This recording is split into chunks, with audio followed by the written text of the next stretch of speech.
Salut și bine v-am regăsit la un nou video. Astăzi o să gustăm înghețată Kinder Bu. Nu. Și un mic update la canalul La Valiere. Bun. Și haideți să desfacem înghețata.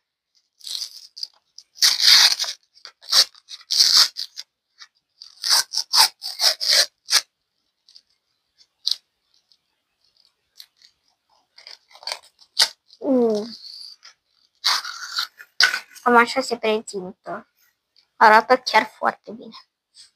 Mamă, miroase Kinder Bueno. Bun, și haideți să o gustăm.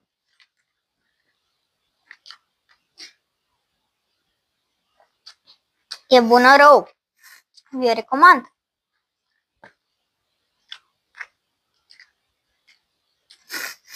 Bună. Foarte bună. Stați așa că vă dau și eu vouă un pic. Ok. Asta e înghețata pentru voi. Am glumit. Asta e înghețata pentru voi și asta e înghețata pentru mine. Pa, pa!